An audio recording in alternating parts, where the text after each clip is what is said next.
Welcome to the Wild Type Podcast. I'm Neptune the Chameleon. I'm Lyssa Lizards. And we're your reptile girlies.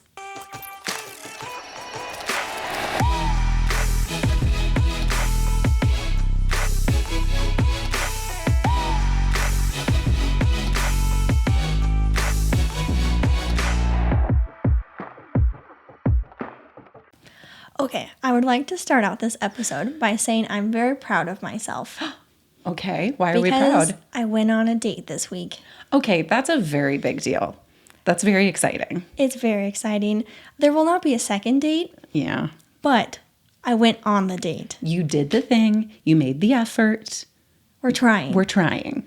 Because I had to have like a heart-to-heart with myself and kind of call myself out because I was like, I'm putting myself out there. Which is, it is. And that's like a hard thing to do. But I wasn't really though because I was just on the apps. I wasn't actually going on dates. I see what you mean. So you want to put yourself out there and actually go on the dates, right? This is fair. And it was honestly one of you guys commented on one of our episodes. And it was the one where we're like, things people say when you're single. Yeah. I think that was the one. Or like red flags while dating, one of the two. And they're like, I had to go through like a lot of dates before I found my guy. But don't worry, Neptune, like your guy's out there. And it was like so sweet and so supportive. So nice. I love that. So thank you. Hopefully you're watching this episode. We appreciate you. But they mentioned that like they're like, I had to go on a lot of first dates. Mm-hmm. Kissed a lot of frogs over here too. And I was like, I need to step it up. Yeah. I need to actually go on the dates. Well, so I went on one. I remember when I was single, it was very much like I would go through these periods where I would be like on the apps actually searching, and then I would have like one bad date or a bad experience, and I would be like, yeah, I'm not touching that for another like 3 months. I'm out. I'm done. I can't do it. So you kind of go through these like waves of like making effort, and you're in a wave of effort. And I had to call myself out. So I was like, we're doing it. So I actually went on the date, and the date was fine. To be clear, it was fine, but it wasn't like. There's just a difference when you click on the first date versus when you don't. And you can feel it, you know it. It's a gut feeling. I mean, I vomited before my date with Logan because I was nervous because I already knew that I liked him. So it's like, you just kind of That's like gross and cute. Sorry, that was kind of, TMI. But it's like, you know it's a gut feeling. Yeah. But that's not always a good sign if you throw up before a date, just FYI. But like if I threw up, I'd cancel. Yeah, like there'd be something wrong. I'm a puker, so it's normal for me. I've got tummy issues. You're like, oh, this is a good sign. Okay. I have a lot of acid reflux. Okay.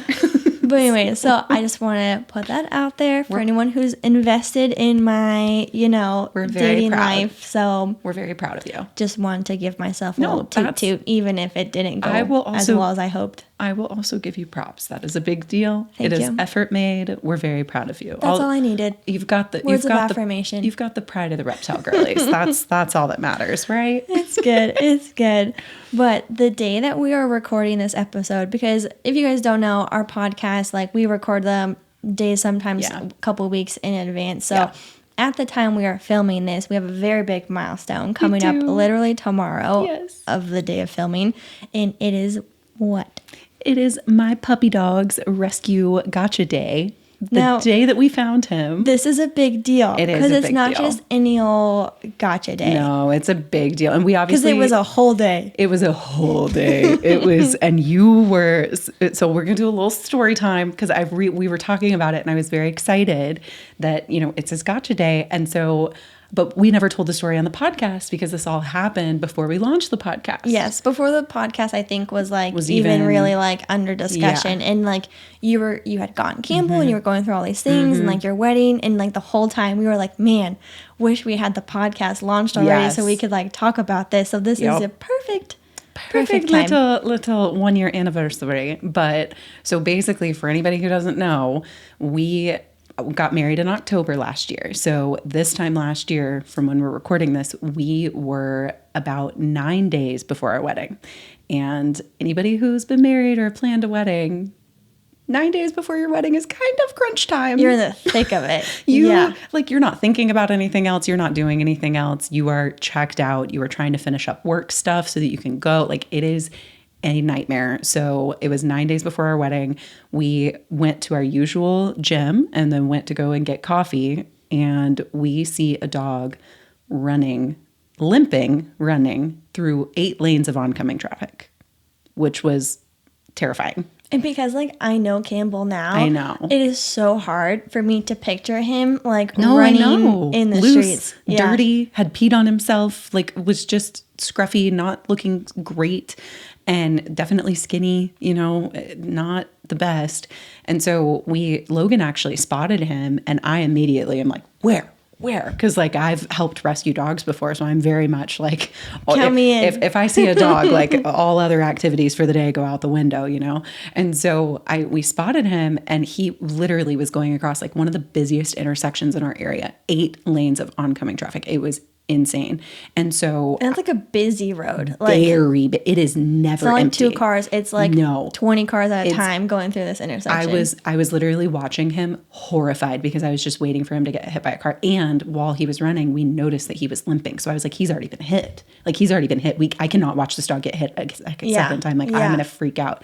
So Logan starts following him in the car, kind of pulls over to the side and starts, you know, chasing him in the car. And I am just locked in. Like, the wedding isn't even on my mind. Like, it is the wedding is so far in the back of my mind. It's like it didn't even exist, which was crazy. And so Logan starts chasing him in the car, and we literally, like, pull into, like, different parking lots, and he is just running. And I think he can tell that the car is following it because he keeps looking back. And so finally it gets to the point where, like, we can't follow in the car. He kind of, like, had, like, slipped in, like, a back area. Yeah. This is where I'm a little insane because I hop out of the car and don't even take my phone with me and just yell at Logan, "I'll find you." And start chasing this dog on foot. With your, like, telepathy, you'll just, like, contact each other, yelling Marco Polo across. In my defense, I technically, like, I'm within a mile of my house, right? So, like, I could get home if I needed to, but, like, I just didn't even think of any common sense. No, you were in, like, fight or flight, and you saw this dog, 100%. And, like, all reason went out the window. All reason, all thoughts, all schedules, all, like, Logan. Oh, also, this was an important thing. This was at, I think, like, 9:30 or something in the morning. Logan had a meeting with his boss to discuss career trajectory at 10 a.m. So perfect timing. That's why you mentioned schedules go out the window. Yeah. The window. I love Logan. Very grateful for him and his job and his career. It's wonderful, but I did not care at all. Not in that moment. And he was very frustrated and concerned. So anyway, we do not have time for this. No, literally, that was him the whole time. So I start chasing him on foot. I am chasing him in back neighborhoods behind a Home Depot. I mean, at least you were in athletic clothes, though. Yeah, because I had just been at the gym. So I had my literal running shoes were on. I was ready to go. I was good to go. Like, I'm just imagining that in, like, flip-flops. Oh, God. No, I was full sprint. I was like, and like, I haven't run like that in years. It was like a lot because I am not a runner. Adrenaline does things to you. It was crazy. And so just sprinting. I kept, like, losing him and then finding him and then losing him. And then there was another lady who was running with her 2 dogs. She spotted him, and apparently her dogs have helped her corral rescue dogs before. So cool. Like, it was crazy. And so she like, once we got into a certain area, she kind of, like, let her dogs off the leash to go and help corral him. And it wasn't working. He was so squirmy, and he kept getting, like, finding corners and places to squeeze to run away. And so and so finally, this lady and I were both chasing him, but kind of going in different directions, which I don't really know why. We kept, like, losing each other and stuff, just like we were kind of losing him. And then finally we get in this parking lot, and he just stops. And it's just me. And I stop because he stopped.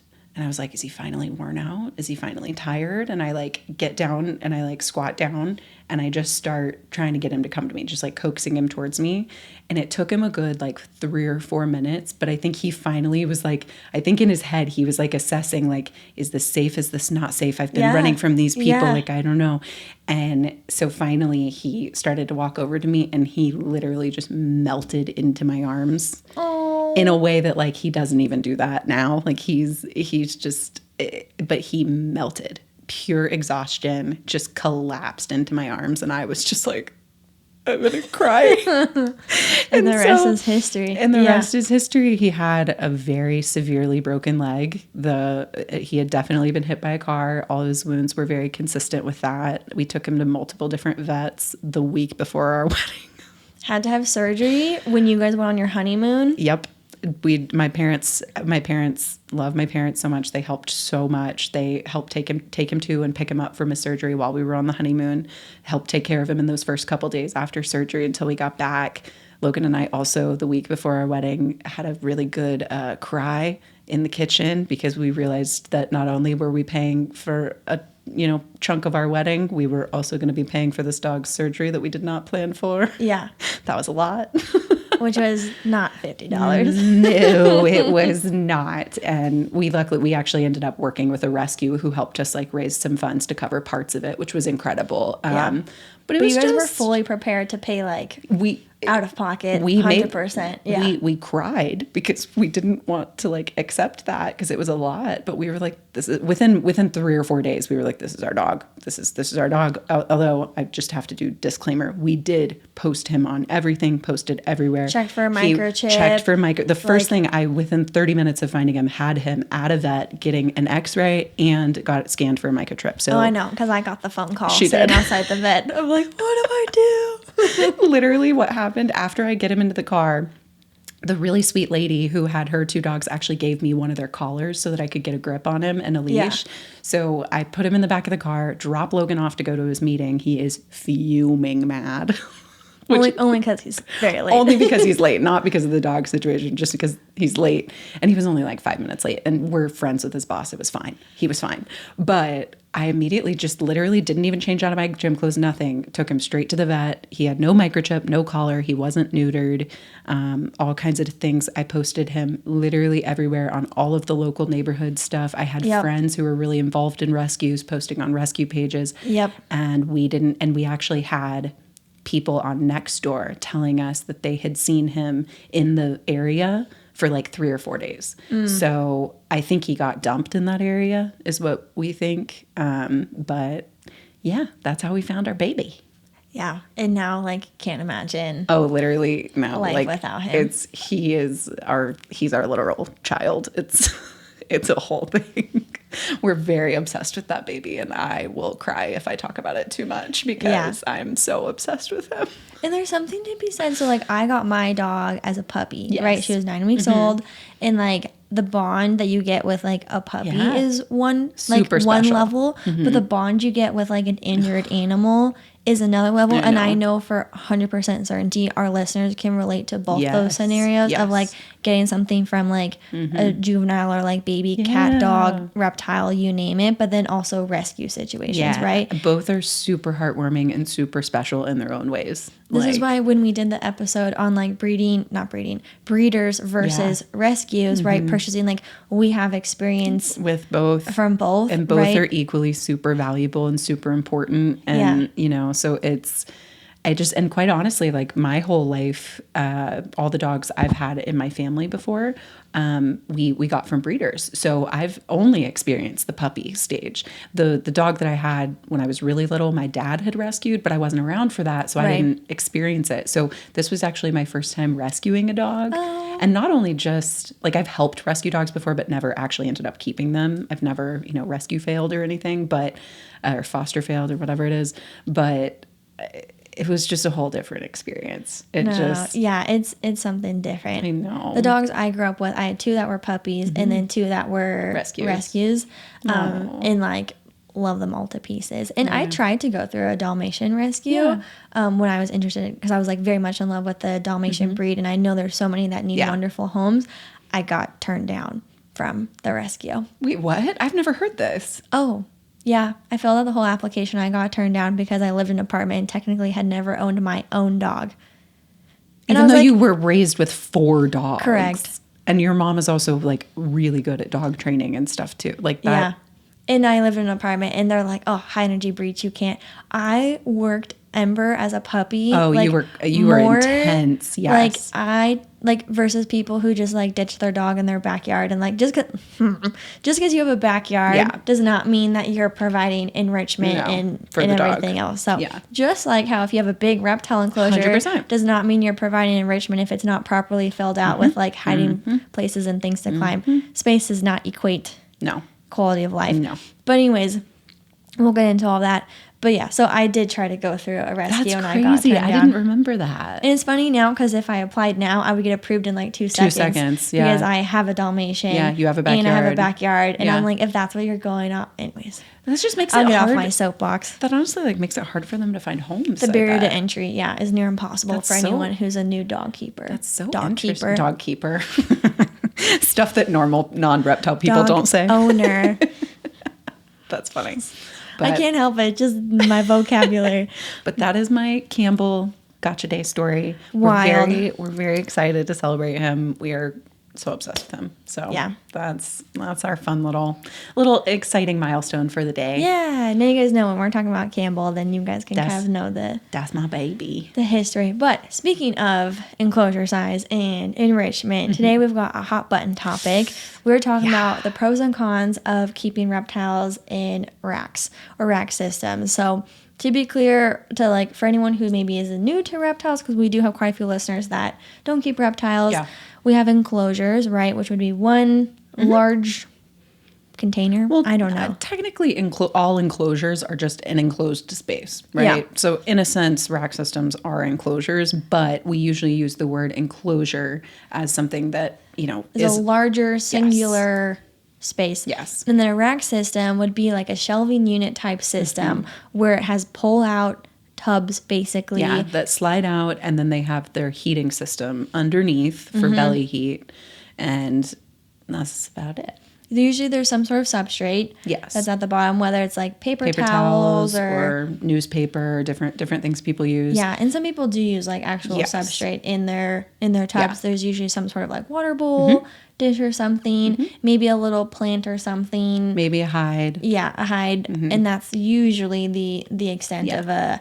rack system. All right, ladies and gents, pause for a moment there. Rack systems are like a hot topic, right? And so we want to make sure we do this topic justice, and we're going to share our opinions, right? For sure. And these are our opinions, and we are fully prepared for other people to share their opinions, but we just want to make sure we're on the same page of like how we present this. So we took a quick pause, just to minor break to gather our thoughts. Yes. So we're gonna start with just like general opinion, high level. When someone says, "What are your thoughts on rack systems?" My personal thought on rack systems, and I have felt this way for many years at this point, and I've had differing opinions over the years too. But present day, my conclusion, in my opinion, when it comes to racks, is that they should never be used for pets. The purpose of them is for breeding, and we will get into all of the pros and cons on why that is and what their true purpose and why they were created for breeding. But that is what they were created for, and in my opinion, that is the only time that they should be used. So that is my general stance on racks, is that they should only be used by breeders and when breeding. So that's my 2 cents. Yeah, I am not a fan of the rack system. And you have to keep in mind, I'm coming from the Chameleon world primarily. Which can't use racks. Yeah. Literally can't. It's like so it's not something that, you could have smaller enclosures. You could run the risk of cohabiting your chameleons. Those would be someone who's cutting corners. Yeah. Those would be the types of things. But as far as pet keeping goes, we don't really have an equivalent in the chameleon hobby for rack system. We do though for geckos, right? Yes. Because that could be maybe another topic, and this kind of goes into that as well, of people who keep their geckos in tubs, right? Very similar type of thing to a rack system for snakes. And a lot of some breeders do use rack systems for geckos too. So that's definitely a thing as well. It's more like a shoebox style type of thing for geckos. So I do have experiences with that, with having a crested gecko, and I provide him with an 1836, which I know now is the standard. Pluto's been in that enclosure for almost 5 years now. Yep. So I've always historically have been above the norm, you know, recommended size. So I'm not a fan of rack system. It's really hard for my brain. Same. To wrap my head around it because again, the world that I live in, like that's not even an option. And I'm the same way, because when I say that I think that they should only be used by breeders and for breeding, that's knowing that I have no intention of ever being a breeder.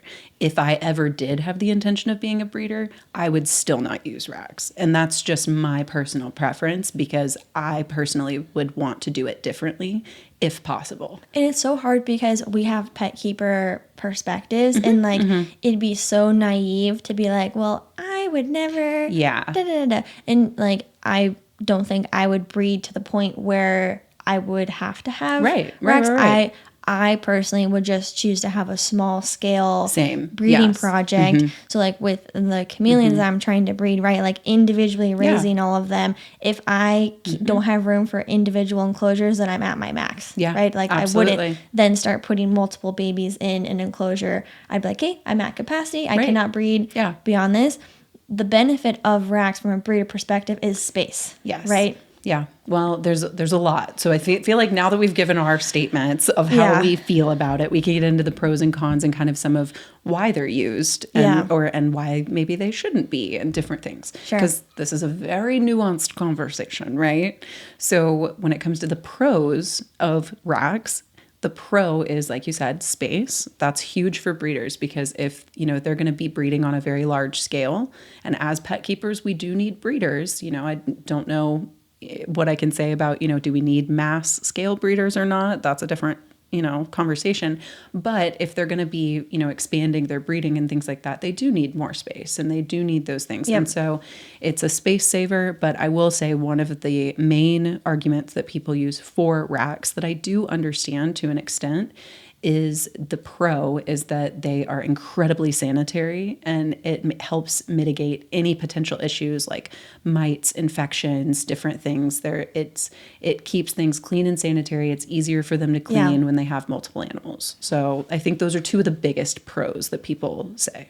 So I'm realizing by the time this episode comes out, the internet will know at this point I am officially a breeder. Yeah. Wait, we didn't even go through that. Which we will do a debrief. We'll do that episode, because at the point we are filming, I have not publicly posted this, announced, so I'm not ready to like unleash all of that. But technically I am a breeder at this point. And so I'm going through, and first time breeder, right? To be very clear. New breeder, inexperienced breeder, like you're figuring it all out for the first time. So I'm 100% committed to having individual enclosures, but I am leaning towards having sterile enclosures. So instead of doing bioactive baby nurseries, which tons of breeders do, I'm going to have paper towel bottoms. And a big reason is so I can see the poop. Yeah, 100%. Right? Because it's going to be so tiny, to be able to monitor poop, to be able to monitor how much they're eating or not eating. And that would be near impossible to do if I had bioactive substrate. Like chameleon baby poop, are you kidding me? It's so like, tiny, tiny. Same with like geckos and things like that. I mean, baby, they're tiny. Is going to be smaller. So having a sterile environment helps you monitor eating their food, pooping, and then also I'm inexperienced when it comes to like any potential deformities or like health issues like that. That's also going to be a lot harder to monitor in something that has like tons of coverage and tons of bioactive. So there is some appeal to a sterile environment, not only for the health of the baby, but also on you as your responsibility to keep these animals healthy, to keep them sterile 100%. So you can monitor their health. Similar to why we recommend quarantining. That's so true. It's all the same reasons that we quarantine a reptile, but this is just a little bit longer because it's in the first few stages of their life. So, I mean, there's value in quarantine. And just like we've said this, I think in our quarantine episode, like, you know, you're super sad as the new keeper that you're putting them in this sterile environment, but it is for the betterment of that animal in that situation. You know? And then you move. So I'm small time, like a small one clutch. Okay.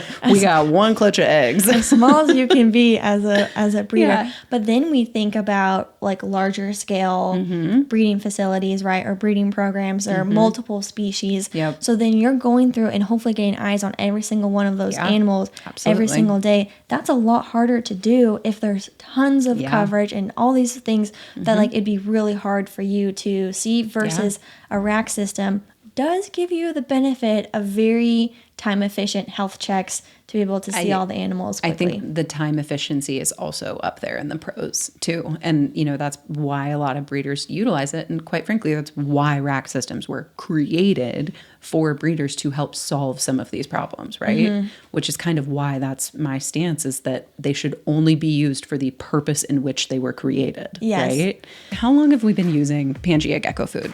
Like forever, right? Since we've both had our geckos. Literally. I mean, it's one of the OG crested gecko food brands. And honestly, one of my main reasons for using them is their vast variety of flavors. Pluto's personal favorite has to be the watermelon and the fig and insects. They go crazy for the watermelon flavor. Mine love the watermelon too, and the fig and insects. Those are a top two in my household. I also have to give a shout out to the silicone cups, because that has been a game changer. They are so easy to clean. You can reuse them. And you save so much money. You save so much money on the cups. So if you're interested in any of these products, head on over to PangeaReptile.com. One thing that I don't quite like is like racks are cost savers.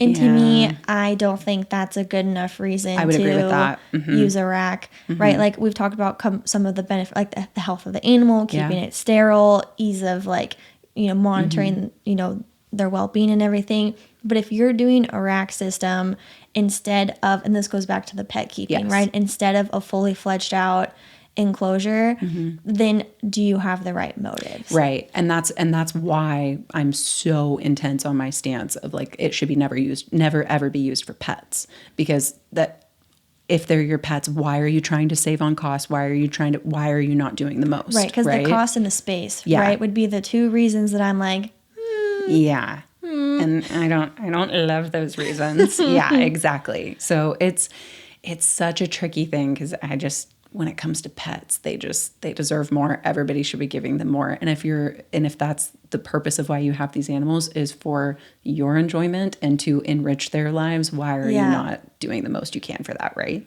Yep. So that's a huge one. And then I'm trying to think, what are some of the other pros? We covered the sanitation.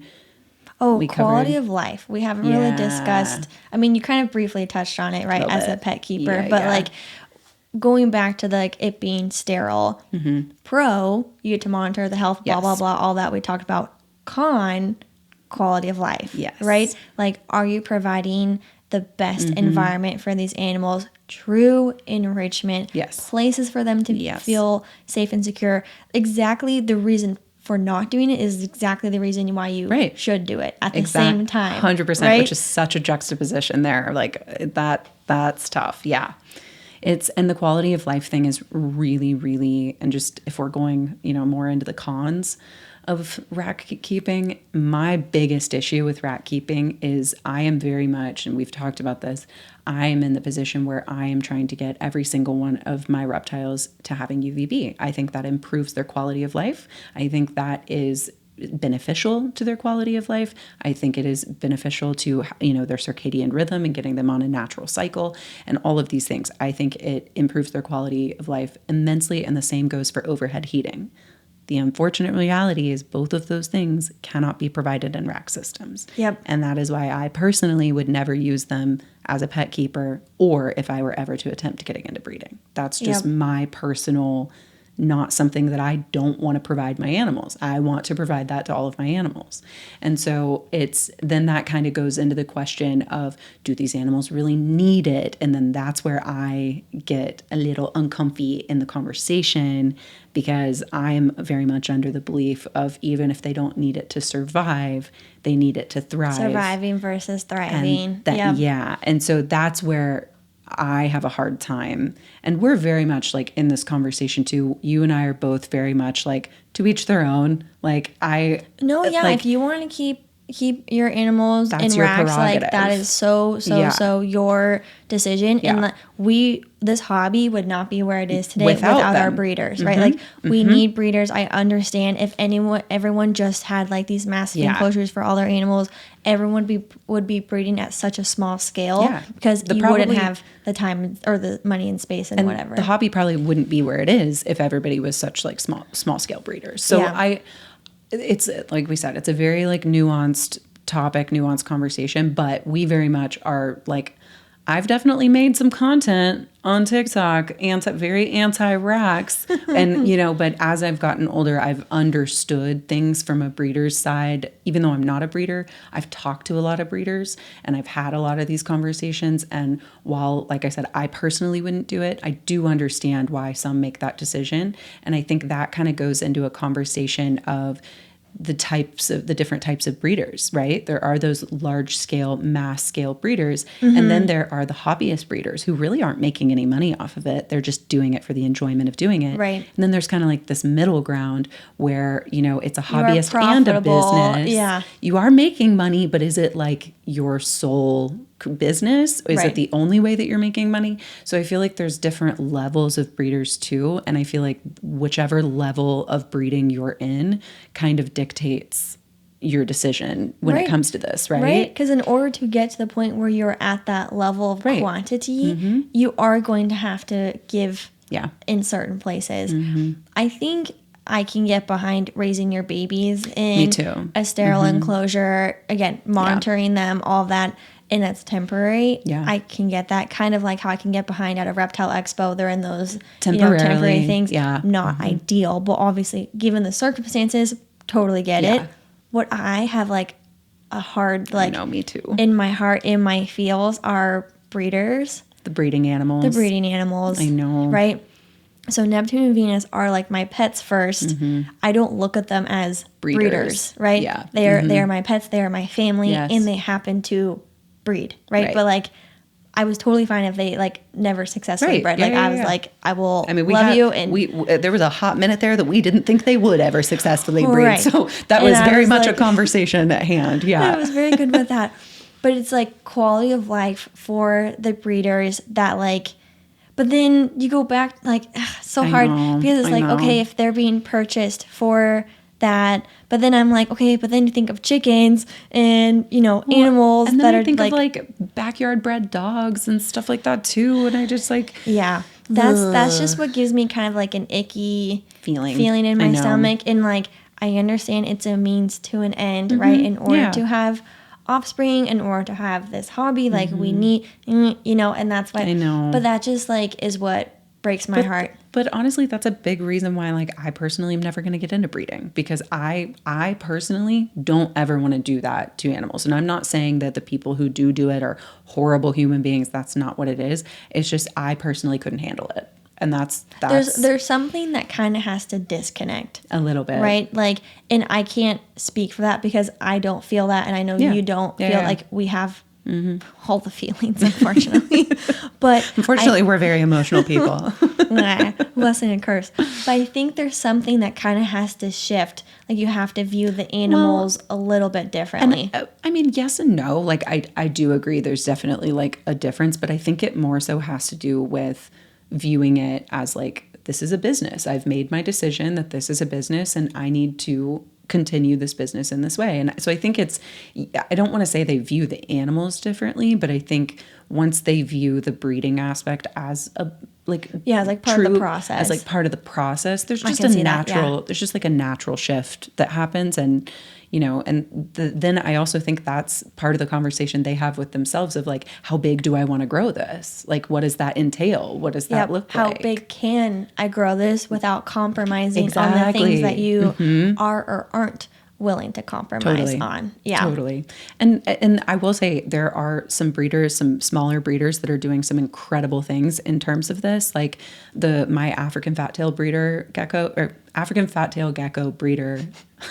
Breeder gecko. It's a tongue twister. Huff's Herps. He actually just posted this week. I saw it this week that he is moving all of his like permanent resident breeder males into bioactive enclosures of their own, like very like so really excited to see that from him. And there are other breeders who are making improvements and making strides and, trying to make change in that way and moving towards that. So I'm all for that, and that's a really big deal. But I'm aware that that's like a slow process for everybody. It's everyone's journey, right? It's your own individual journey and what feels good for you and what you can take pride in and what animals you're producing and at what scale. And like we said multiple times now, like that is so okay with us, right? However you want to do it, as long as you have healthy animals and you are doing right by these animals. That's all I can really care about. Yes. So that's most important. But let me be so for real. If you are a pet keeper and you are willingly choosing to keep your animals in racks, I will be judging you.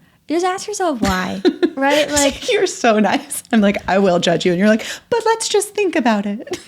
I can't. It's not in my personality to call someone out. Like, I can't do it. I won't necessarily call them out, but I will judge. You just said, I will judge you. I didn't say that I was going to like make a video and bash you. Okay. I'm just going to judge. And I'm like, take a moment to self-reflect on why. Maybe a few years ago, I probably would have like made a video and made some comments, and I probably did do that with a couple people, most likely. But it goes back to the question of how many is too many, right? When you're 100%. Keeping animals, and I think if you're compromising the space, the time, the money, and all these things, then you have some soul searching to do of like genuinely asking yourself, is this the best quality of life you can provide for this animal? Absolutely. Yeah. And I think at the end of the day, that's like one of the most important questions you should be asking yourself. And that goes for everyone. So. Yeah. Do you have anything else you wanted to add to that? I'm trying to think.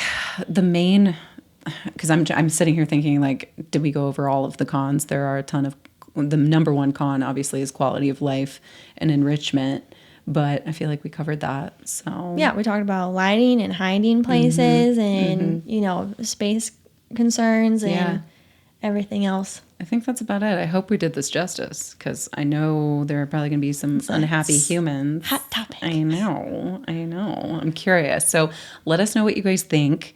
It's very nuanced. You can absolutely hate it. We totally understand and appreciate that opinion. You can have mixed feelings like we do. You can be super pro support of it. Yeah. And you know what? To each their own. We see all sides of it. Yes. And it's one of those things like, just because you wouldn't do it yourself doesn't mean you have to go and make someone else feel terrible about their decisions. And I think that is where I personally have grown in the last few years. Yeah. Growth. We love to see it. Yes. So a lot of my old TikTok videos very much were like very intense about this topic, just because that was how I felt in the moment, because I would never do it. I didn't quite understand why other people would. And I just had a very strong opinion, and I've come to be a more well-rounded human being since then. I love that for you. So, yeah. So I understand if you have mixed feelings, because I myself have also had very mixed feelings. So, yes. But just make sure we lead with kindness. Always, right? Like, that is the most important thing. Keep an open mind to things. Yeah. But like, also stay true to who you are, right? And your ethics and your morals and your journey and what feels good for you and for your animals. Like, we're not saying that you should, cut corners on that. No, like, whatever's good for you, you do you. Yeah, truly, to each their own. We respect and understand pretty much every opinion on this topic, because there are quite a few. Yes. So speaking of opinions on topics. Yeah, this goes right into our next little combo. So we just want to finish off this segment. Maybe we can throw the "Are you the type of girl" too in this. Yeah. But like, comment culture. Okay? And let me explain. It gets crazy. Let me explain, okay? So we're both content creators, which means we put ourselves on the internet, which means we open ourselves to comments. That's not what this is even about, okay? No, yeah. It's not even the comments we get. General comments as a viewer of social media. But we are consumers. We are participants on the internet. We post up, but we also watch stuff, right? Yeah. We're scrolling, we're watching. We've got our personal social medias just like we have our other stuff. Like, yes, my own FYP that I've crafted over the years into whatever nonsense pops up on there. If I ever lost that FYP, I would cry. I've curated that thing. It knows me better than I know myself. What my guilty pleasure has been on my FYP? What? Those stupid soap ASMR things where they crack those. the like. I love those. No, it's the best. And when they take the knife and they like shave it, and it all just like, it's so cool. That's been all over. Yeah, that's fair. My For You page. I went through a phase of that as well. And ribbon candy or candy making videos where they pour the liquid sugar and then they pull it. Wait, Have you seen these? seen this. It's because I've crafted my You can show this to me once your phone's done filming. You can show it to me. But those are the two like guilty pleasures I have. Yes. Candy making and then like soap ASMR and like slime. Like the slime ASMR. Slime is always fun too. Those have been all over my page. Okay. So besides the point. Anyway. My point in that is that we watch stuff. We consume content just as much as we create it. Probably more so than we actually create it. Definitely more so. Yeah, at this point. We consume a lot of content. But what I've been seeing, what you've been seeing, what is just rampant on the internet, and I feel like we just need to say our 2 cents on this, is the comment culture of just being incredibly rude for no reason, insensitive in the comment section towards brands, towards individuals, towards random people on the internet. It's wild out here, the things that people will say. It is absolutely mind-boggling. And so just to kind of like, again, this is not about like us receiving negative comments or anything like that. It's really not. No, literally what sparked us having this conversation is because, so part of my like job outside of all this is I work in social media marketing. So I do a lot of stuff for brands, for like, brands on social media. And so when I do that, I see a lot of the comments and different things. And so I see all this stuff for these big brands who like my face isn't attached, like nobody knows like anything. And so I get these DMs. One of my brands had changed one of their products recently, and it was a very like well-loved product. It was their highest seller. But unfortunately, the corporate company had been acquired by a different holding firm. And so therefore they lost the brand, which is crazy. So if you guys didn't know that this can happen. The brand lost the rights to whatever formula they needed to make that product or whatever ingredients they needed to make that. The secret Krabby Patty recipe. Exactly. And so they lost the rights to the secret Krabby Patty recipe. They had to create a new Krabby Patty recipe. And so they had to produce a new product with like the same thing or whatever, but it was a little bit different.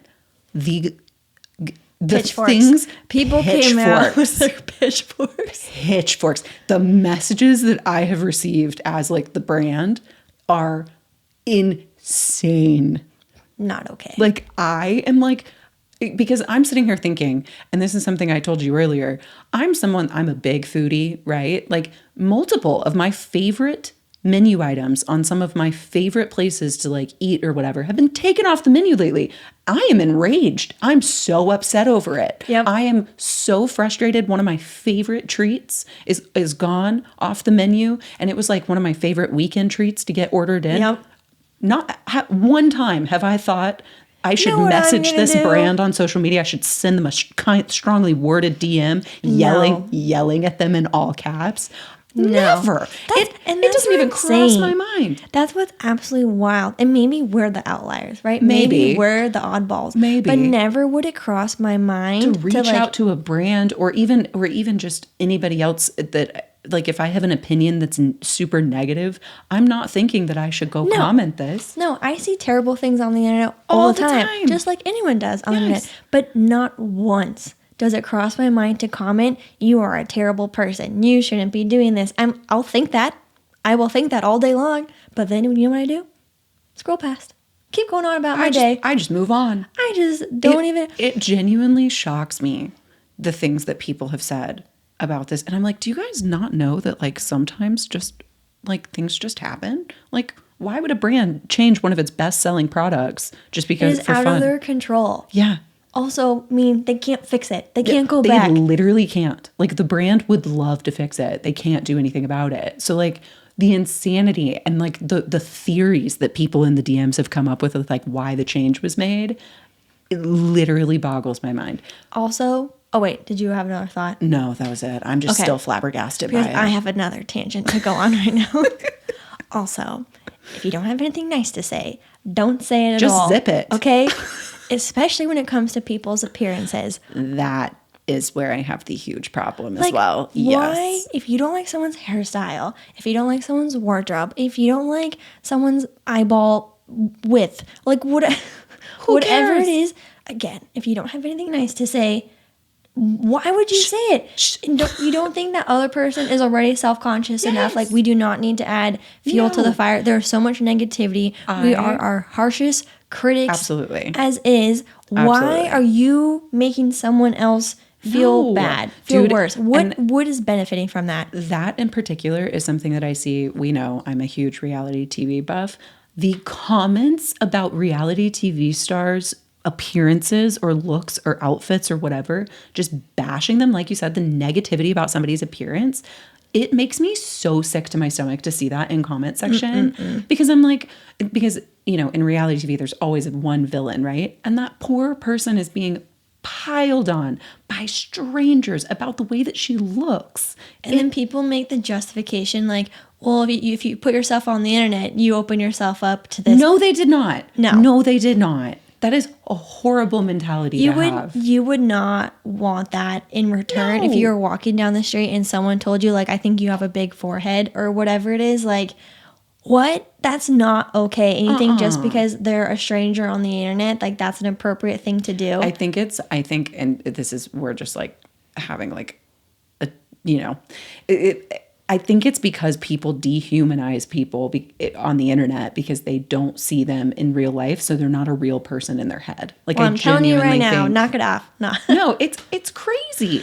I see it all the time. I see it so often. I see children on the internet being scrutinized. It's insane to me. Also, children being bullies. I'm like, I know you're 12 and you're writing this like mean comment. Where's your mom? Like, knock it off. Like, your mom needs to come and put you in timeout. This is ridiculous. Not okay. You need to be grounded from your cell phone. No, there's enough like crap in the world right now and so much negativity. And we, like I said, we have our own minds working against us. We do not need to be adding fuel to the fire, leading with positivity, being a good person, building each other up. And this is not just on the internet. Like, this is people who are like gossiping and then just like talking poorly. Like, oh, did you see what they said or what they wore or what they... Knock it off. Like, what are you benefiting? What are you gaining from that? I know. And if you are surrounding yourself, unintentionally, intentionally, whatever, with people who are in that mindset, because sometimes you just get sucked into it, and I get it. Been there. We've all been there. And you have that aha moment one day, and you're like, whoa. This is not cool. Everyone's just like bashing on all this stuff. Then, you know, maybe that's not the right environment for you, and you got to remove yourself. So we were talking about it earlier, and I just think it's mind-boggling, the comment culture of how people are so just like ballsy to just like put whatever they want. People have just gotten entirely too confident on the internet. It's not in me. Trust me, I will think the things, but I will not. Oh, yeah. To be fair, I will not comment them. I have opinions. I have eyes. I see things and you can talk with your friends all you want. For sure. And also, you mentioned earlier, like gossiping and things like that. I love a good gossip. I love to discuss stuff. I love to talk about things, like especially reality TV stars. You think I don't voice my opinions to my friends? Absolutely, I do. But like, am I bashing on somebody's appearance or making them like out to be like, no, I'm talking about the character that they've shown or different, like, right. There's ways to do it and have your opinions that aren't incredibly harmful, right? Yeah. And like, or incredibly hateful for no reason. I don't know, it just makes me sick sometimes to see. Is this a little hypocritical of us because we just went on this whole tangent about racks? I'm realizing now that we're like... No, but I feel like we were very open-minded with all of the different options. And we gave our... And just like laughing. We just said... I'm just laughing at us. Here we are on the internet being like, hey, we don't like this thing. Honestly, but, you know what? Everybody's a little bit hypocritical sometimes. It is what it is, you know? Okay, but I feel like we did it kind of nicely, I feel like we did it nicely. I feel like we did a great job. I'm proud of us. We didn't name drop. No. We didn't throw anyone under the bus. No. We didn't comment on anyone's foreheads. No. Like, I think we're solid. I feel like we did it justice. The juxtaposition of these two topics is not, like, the irony is not lost on me. We're aware. We are nuanced, complex people, okay? But we're just talking about what's top of mind and what we're feeling. Truly. Because odds are at least one of you can relate. Yeah. So At least we hope so. If you can't relate to any of this, we're sorry. See you next week.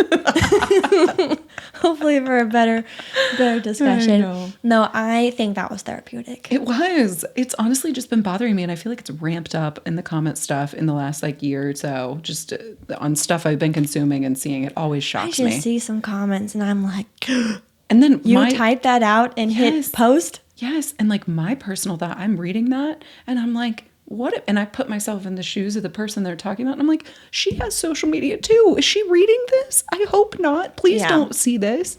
So I don't know. I feel better though. Yes. Yeah. And be nice to the brands too. Because at the end of the day, the brands are just a girl behind the screen. So. And like, there's only so much they can do. You know? No, literally. I just can't get over the DMs I've received as a brand. It's absolutely wild. Anyways, I think we should stop there. Stop while we're just rambling at this point. Put our mouth. But anyways, thank you guys so much for tuning in to this episode. It was a little bit all over the place, but sometimes those are the best ones. So be sure to follow the podcast. You can always get early access on Patreon or through Spotify. You can follow the podcast at The Wild Type Podcast. Subscribe on YouTube. Leave us a review on Spotify, Apple, wherever you're listening right now. Yeah. Otherwise, thank you guys so much. You can follow me at Neptune the Chameleon. At Lyssa Lizards. And that is a wrap. Ladies and gents, we'll catch you in the next one. We'll see ya.